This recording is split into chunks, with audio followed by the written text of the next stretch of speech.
Victoire de Mohamed Bazoum à la présidentielle au Niger, les partisans de son adversaire Maman Ousmane ont manifesté à Niamey.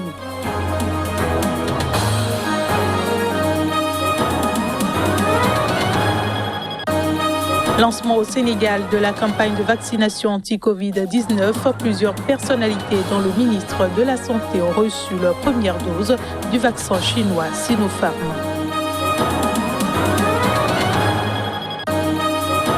Et puis manifestation d'étudiants en Algérie, de brèves échauffourées entre étudiants du Irak et policiers ont été enregistrées ce mardi.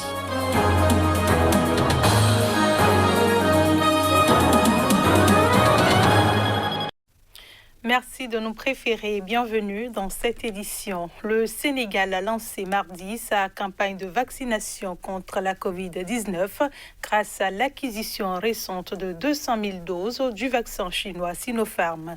10% des doses ont été mises à la disposition de deux de ses voisins, la Guinée-Bissau et la Gambie. Les précisions.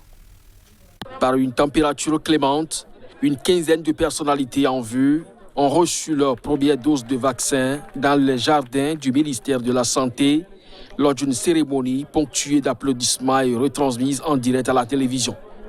Puisant ses seringues dans une petite boîte frigorifique bleue, une infirmière a d'abord administré le vaccin au ministre de la Santé, Abdoulaye Diouf Sarr, pour vaincre les réticences de certains. Selon le ministre, elle a ensuite fait de même avec la ministre de la Femme, Ndeye Saly Diop Dieng, l'ex-icône de la télévision El Hadj Mansour Mbaye ou encore l'infectiologue vedette Moussa Seydi.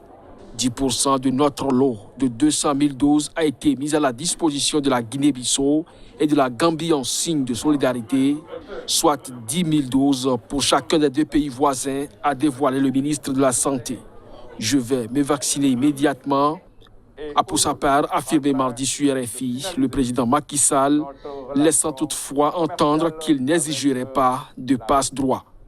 Le vaccin Sinopharm, qui revendique une efficacité de 79%, a déjà servi dans plusieurs pays africains, le Seychelles, le Zimbabwe, l'Égypte, la Guinée équatoriale, mais le Sénégal est le premier dans l'ouest du continent à lancer sa campagne qui vise en premier lieu les quelques 20 000 membres du personnel de santé et les personnes âgées.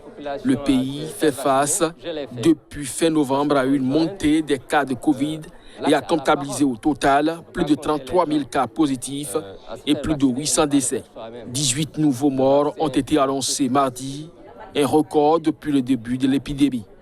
Le Sénégal s'attend également à recevoir des doses par le biais de l'initiative COVAX pilotée par l'OMS et est en pourparlers avec d'autres pays, dont la Russie, selon Macky Sall.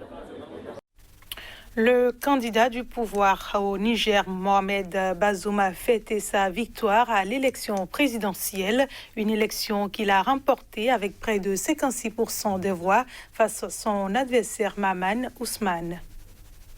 Mohamed Bazoum a été proclamé ce mardi vainqueur de la présidentielle au Niger.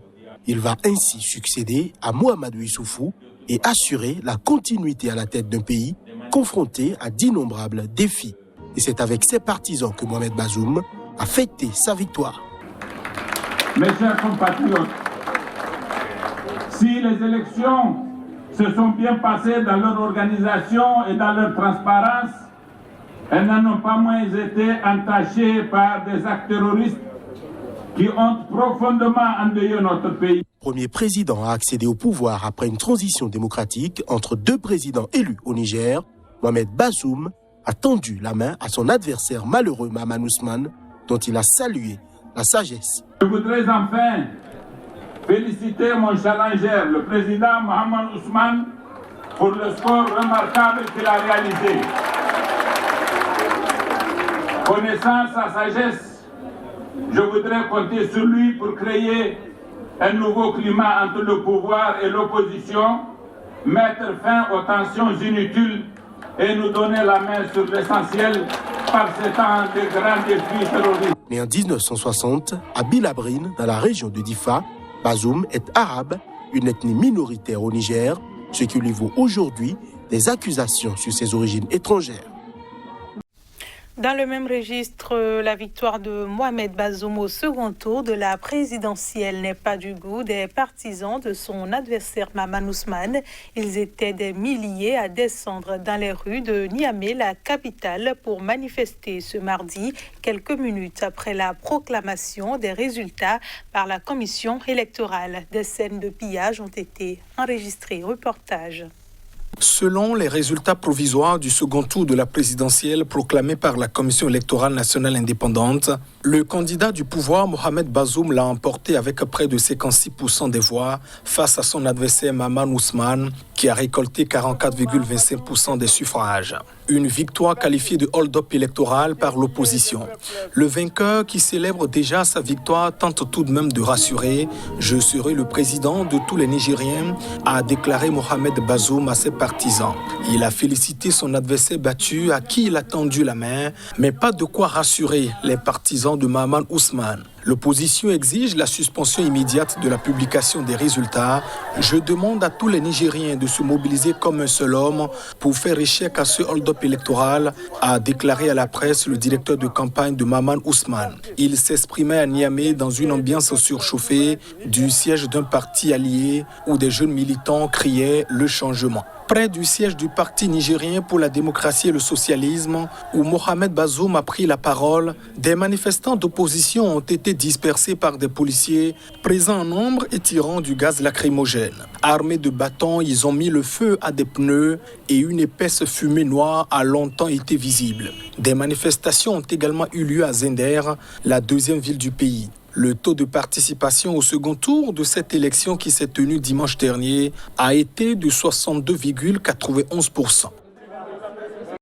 La commission chargée d'enquêter sur la corruption d'État généralisée lorsque Jacob Zuma était au pouvoir en Afrique du Sud a réclamé lundi auprès de la plus haute juridiction du pays 2 ans de prison à l'encontre de l'ex-président sud-africain pour son refus de témoigner. Les précisions. Depuis la création de la commission chargée d'enquêter sur la corruption d'État généralisée en 2018, Zuma, déjà mis en cause par une quarantaine de témoignages, multiplie les manœuvres pour éviter d'avoir à s'expliquer, ampliant les recours ou faisant valoir son droit de silence. Après des mois à jouer au chat et à la souris, la commission du juge Raymond Zondo a mis ses menaces à exécution en déposant un recours urgent auprès de la Cour constitutionnelle pour que l'ancien chef de l'État soit puni d'avoir intentionnellement et illégalement refusé de faire avancer l'enquête. Lundi 15 février, l'ancien président sud-africain avait une énième fois snobé la commission anticorruption devant laquelle il était convoqué toute la semaine.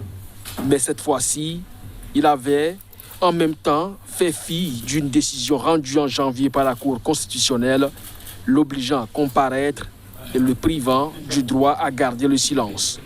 La commission demande désormais à la juridiction suprême qu'elle tranche si ce dernier affront de Zuma constitue un outrage à la justice et, le cas échéant, qu'il soit envoyé derrière des barreaux.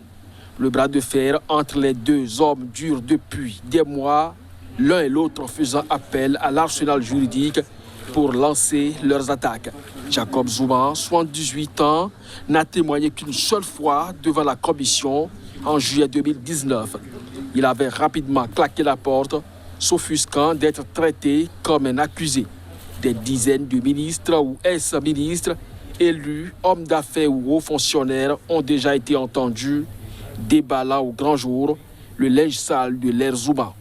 Englué dans les scandales, il avait été poussé à la démission en 2018. Je le disais en titre, plusieurs dizaines d'étudiants se sont rassemblés à Alger malgré l'interdiction de manifester, une imposante présence policière. La manifestation a dégénéré sur quelques brèves échauffourées au lendemain d'importantes manifestations à l'occasion du 2e anniversaire du Irak. Plusieurs dizaines d'étudiants ont manifesté mardi à Alger contre le pouvoir et pour la liberté de la presse, malgré l'interdiction des rassemblements et une imposante présence policière. Des dizaines d'étudiants et de militants ont réussi à parcourir quelques centaines de mètres jusqu'au Théâtre national. Nous sommes des étudiants et pas des terroristes, pour une presse libre et une justice indépendante, ou encore Algérie libre et démocratique, scandait-il. La progression de la marche a été stoppée près de la faculté centrale d'Alger. La police a ensuite évacué les manifestants vers une station de bus réservée aux étudiants avant de les forcer à quitter le centre-ville. Le mouvement populaire est toujours vivant et nous sommes revenus à notre mouvement pour un second tour. Nous avions arrêté de manifester les mardis en raison de l'épidémie de coronavirus qui était un fardeau lourd sur nos épaules. Aujourd'hui, nous sommes revenus pour dire que nous n'avons plus ce fardeau. Les rassemblements sont de retour et auront lieu tous les mardis. Et ce, afin de mettre les gens face à l'histoire, au peuple et à Dieu. Nous, les étudiants, soutenons les rassemblements du Hirak. Selon le Comité national pour la libération des détenus, la police a interpellé 3 étudiants et 5 activistes du Hirak. La jeunesse universitaire algérienne a récemment manifesté sa colère après la mort accidentelle, début février, d'une étudiante décédée d'électrocution après un court-circuit dans sa chambre d'une cité universitaire d'Alger. Lundi, des foules nombreuses ont défilé à Alger et dans plusieurs autres villes du pays à l'occasion de l'anniversaire du Hirak, ravivant la contestation anti-régime dans la rue après une année d'interruption due à la crise sanitaire.